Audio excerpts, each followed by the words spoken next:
আপনি কি জানেন দাজ্জালের জন্ম কোথায় হয়েছিল? তার আসল নাম কি? এমন সে বর্তমানে কোথায় আছে? তা জানতে আমাদের ভিডিওটি সাবস্ক্রাইব করবেন এবং আমাদের সঙ্গে থাকবেন। দাজ্জালের জন্ম হয়েছিল মদিনায় এবং তার আসল নাম হলো ইবনে সেয়ার।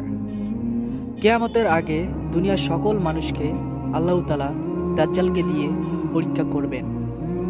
দাজ্জাল দুনিয়াতে এসে বিভিন্ন অলৌকিক ঘটনা করে দেখাবে, তাই তাকে বলা হয় প্রতারক দাজ্জাল। দাজ্জাল ছিল একজন ইহুদি।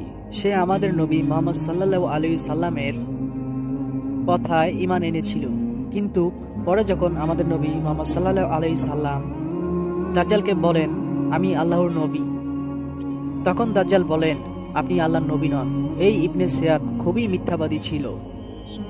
ধীরে ধীরে সবাই বুঝে যায় যে এই ইবনে সেয়াদই ছিল আসল দাজ্জাল। তারপর এক যুদ্ধের ঘটনা থেকে তারপর তাকে আর দেখা যায়নি, এবং বর্তমান দাজ্জাল কোথায় আছে সেটা বলা খুবই কঠিন। তবে হাদিসে এসেছে যে ইহুদিদের মধ্যেই তার আবির্ভাব ঘটবে। আল্লাহ তাআলা কিয়ামতের পূর্বে এই পৃথিবীর বুকে দাজ্জালকে পাঠিয়ে দেবেন এবং সে দুনিয়ার মধ্যে তার ফিতনা আরম্ভ শুরু করে দেবে। আল্লাহ তাআলা আমাদেরকে সবাইকে দাজ্জালের ফিতনা থেকে হেফাজত করুন।